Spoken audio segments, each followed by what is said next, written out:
everyone, so today we're going to do a video about how to tune the 7th harmonic, the 7/4 Just Intonation ratio by ear. So overnight, this instrument has, the clavichord has kind of detuned itself a little bit. So the 7/4 is just a bit higher than the Pythagorean major 6. So where's the Pythagorean major 6? That's the one that we get by stacking a series of perfect fifths. So let's start in the key of C. Well, we don't have to worry about too many octaves, so let's just get one octave nice, so we have some references for now.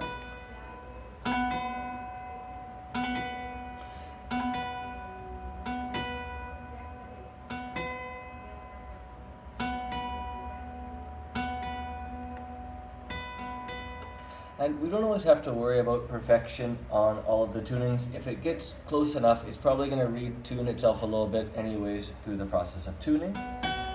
So the idea is to get it closer every time and to get better at the process. So let's get this fifth, this G in tune.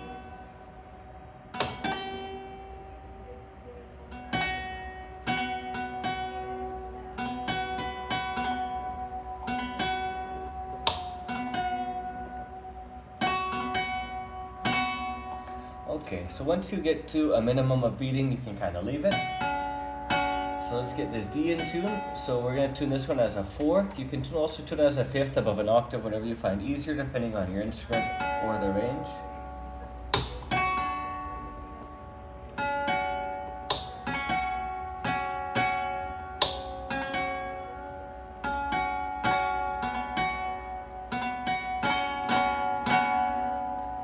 And you can often check with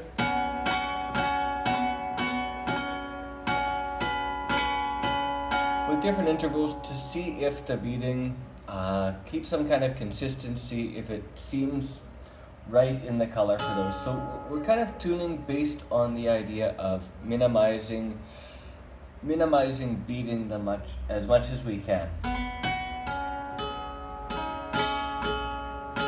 So that sounds pretty good for the Pythagorean intervals. And let's tune the third just for fun, so we can hear this Pythagorean major third as well, so we can get an idea of what the third sounds like when we tune it. Pythagorean, once we tune it all by essentially perfect fifths. That sounds fine. So we get this major chord. So let's actually drop this third a little bit so we can hear this process of when we're reducing the beating.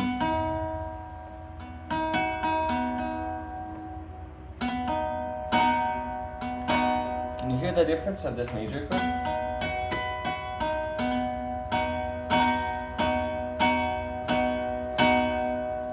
It's really, really, really light. But then we don't get, with the A, we get a whole other thing. But now we've got this 5 limit chord, so we want to actually tune the 7th. So that's not quite there. That's not quite the 7th harmonic. What is that? Who knows? So actually for now, I'm gonna drop this B flat to be the same tuning as the A.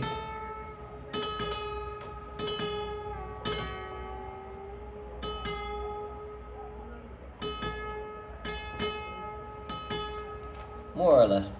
And the reason I'm getting it closer to that is because in some ways it often seems more like the harmonic 7th is like a super major 6, like a raised major 6, as opposed to a flatter 7th, even though in the how would you call it, like the harmonic category, like the kind of note that it seems more like a 7th. But that's one of the interesting things about these categories, is that range between the 6th and the 7th is kind of a new category. So sometimes we can ask, like, what does it mean if something sounds like it's a 6th or a 7th? We're kind of basing this on the idea that a scale has 7 degrees instead of maybe 5 degrees or 11 or some other amount. Like, how many degrees of a scale can something have and it still sounds like a scale? 5 and 7 are often quite common, but there are many options of that as well. So we want to get this 7th to a place where it is reducing beating, and then we want to find some ways that we can check.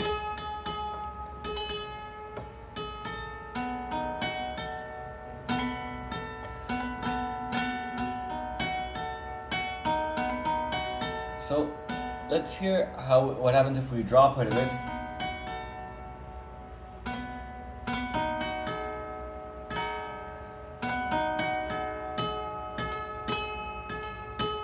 That's not there.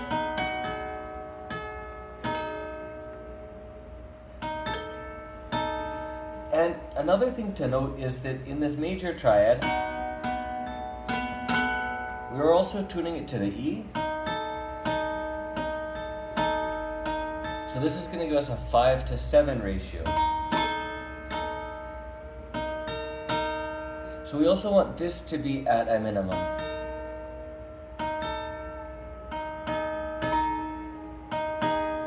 Now there's the fourth. It's a bit even lower than that, which it should be, because we dropped the third, and so it's going to be a bit wider than a fourth. So now we have the sixth higher, so obviously we've gone too far.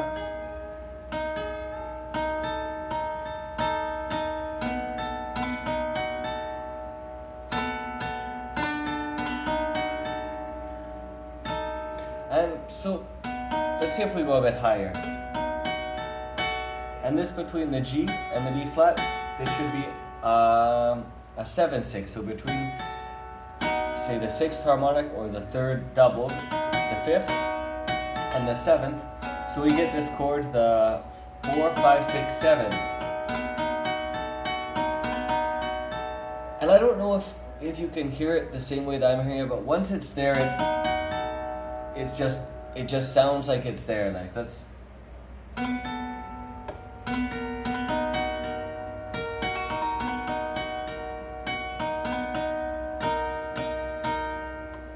there's the major seventh.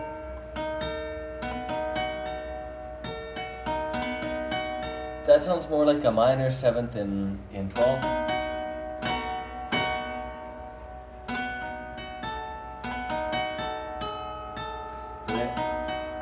And there it locks. So let's find a few ways to actually test this. So let's go to the minor third and let's find the minor third where it drops its beating.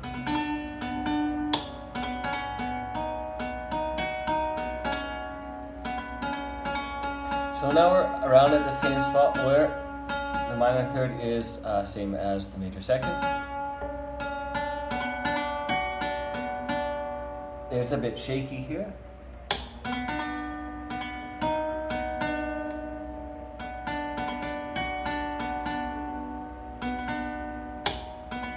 Oh, there it gets there, hit the just major.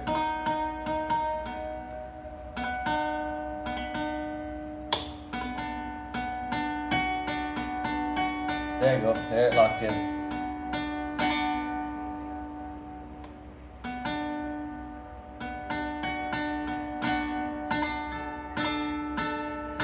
So it's not going to be a fifth to the B flat. So if it was, we would know that we have tuned the B flat to the minor seventh, the 9/5 as it would be. So a fifth up from the 6/5. So we just brought it up a little bit, and that would be the other minor seventh. But now if we go to the major one, you can hear that this. Just let's drop it again a little bit.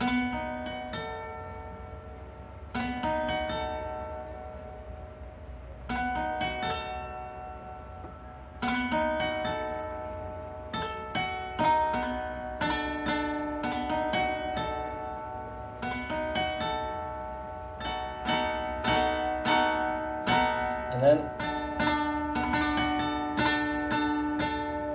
but doesn't work with it. So anyways, those are two different minor sevenths that are quite cool. But when we have 12 tones on a keyboard, we can't really use the bow, so often we'll use a temperament to get something that is between one and the other. So if we want to extend this 7-limit tuning, the next thing we can do is we can actually drop this minor third.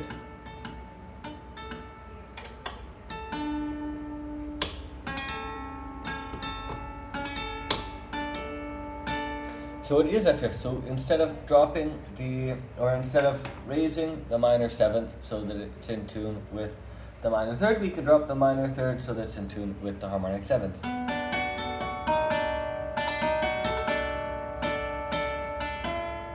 And then actually what we want to do is we want to get this tritone. So let's hear this minor third again. So this is like the sub minor third, this is the 7/6.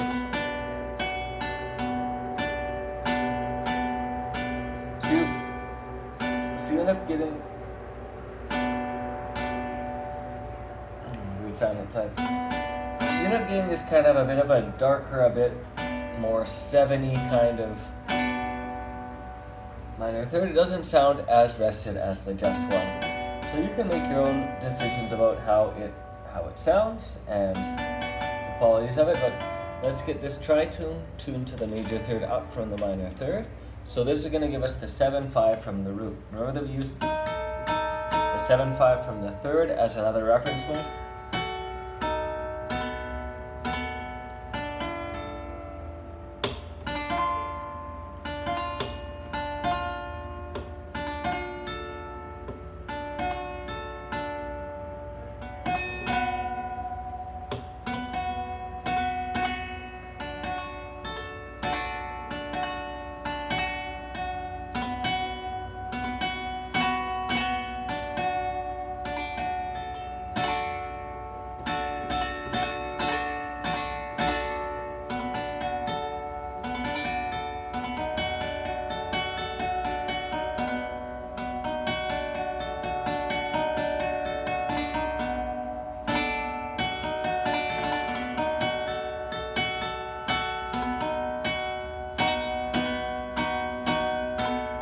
I feel like this might even be a bit high, this 7th. Let's drop it a little bit and see what we get.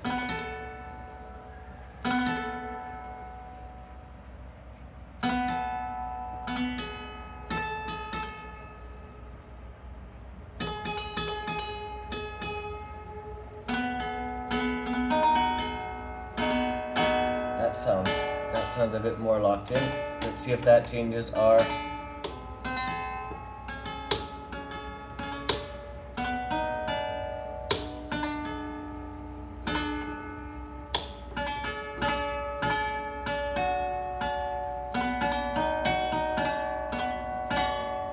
Does that sound a bit 7-ier, this third?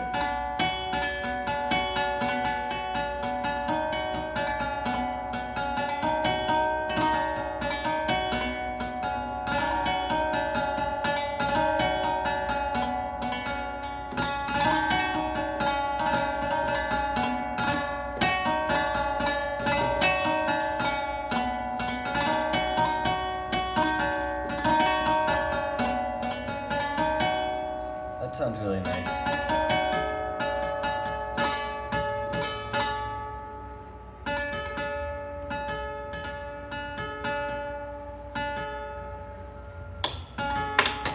Oh. So one of the nice things about microtonal music and tuning is that I don't want to say that you can't do anything wrong, like that there's no rules or anything like that, but especially when you're tuning by yourself, you can really make any of the decisions that you want. If it sounds right to you, if it sounds right for the sound that you want, then it's fine. If it turns out it's not an exact 7/4 and that was what you're aiming for because it had some qualities that you thought that it was going to have, and it turns out that the note that you wanted is a bit sharper or a bit flatter and it's something else entirely, just use that one and make the piece around that note. Obviously, if there's a piece that needs that note and it's already decided that it's that and you play a different one, it's not going to work. And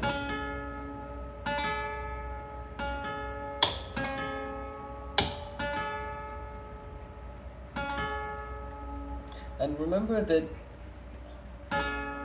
every instrument is a little bit different. That instruments have different kinds of harmonics.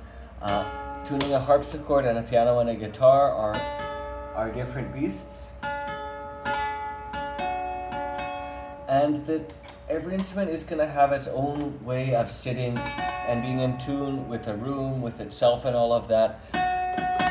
And the pressure, the way that those things, all of like the timbre of the strings, the register, they're all going to make different harmonic properties. So the idea that something being an exact ratio as being the always forever true is not really, it's a good reference point. That's what I want to say.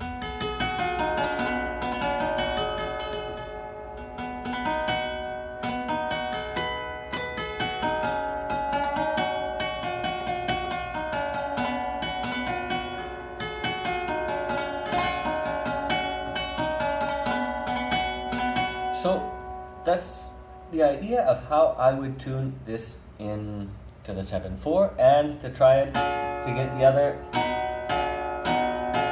7 limit intervals by ear, using a few different types of ear check methods. So the first one was to use the Pythagorean sixth to tune the A, and I mean, if you're going to do this more directly, you have to keep going through the checks. Make sure that all the fifths are good. Keep retuning, because as you tune one string, something else is going to retune. So we want to get the Pythagorean sixth in a stack of fifths. Make it a bit higher. Get the nice just major third before. So we get the 4, 5, 6, 7, 5, or 4-note chord. And then we can test the 7th with the 3rd, the 5th, and the root if it all seems to be a minimum of beating, and if it sounds like that 7 equality. And these are some kind of notes and kind of qualities that you have to get used to through practice or listening to their music or having an instrument that can retune. But the first instrument I started retuning was a harpsichord, not this one, but an old 70s build your own harpsichord kit that I found on Craigslist. So that's a good way to start practicing and to try to get close to it. Of course, you can use a tuner, or you can use Ableton with a tuner setting, or you can use different reference pitches to get those, but trying to tune different notes by ear is a really, really good exercise that I recommend, so you can get the idea of where they are. Especially tuning the just major third is a great one to be able to know when it's there and when it's not. It's not the only major third that we can use, but it's a really good one that we can use often if we want to. It's a really good reference point, and it can help us tune some of the higher harmonics. So then once we got this 7/4, this is going to be the 5th of a triad of different intervals that use the 7th, different Just Intonation 7 intervals, the 7/6, the 7/5, and the 7/4. So these should be the same. They have about the same kind of quality. We didn't tune the 4th, so that may or may not have any. The 4th shouldn't be in tune. If the 4th is in tune with the root, it should not be in tune with the 7th. That's another 7th we didn't talk about. If we want to tune the 7th, if we want to tune the 7th to the 4th, we're going to get 16/9. And if we want to tune it to the minor third, we'd have to tune the minor third back to where it was. We'd get the 9/5. So these are 3 different minor 7ths that appear in ways that we commonly use them in chords and in tunings. Basically, the 4th and the 5th from notes that we'd already tuned in 2 different ways. The 4th using the 3rd harmonic, the inverse of the 5th, and the minor 3rd using the 5th harmonic, the inverse of the 5 limit major 3rd. And then the 7th is obviously a different limit when we're using the 7/4. So leave any comments, other things that you would like to hear in the video, other different types of tunings, how close you thought this tuning was, how useful this method of tuning would be, and anything else. So I'm going to try to make some more of these videos for Patreon, including videos of using the different types of 7s, types of 3rds, types of 6, different intervals that we can use, how to tune these by ear, and then going into some of the higher limit harmonies, how to tune the 11 limit intervals by ear, and how to check these, and how to put these into a scale and use them. So later, after this video is done and I close this, I'm going to tune the rest of this harpsichord to this nice tuning, and I'll upload a cool improvisation. So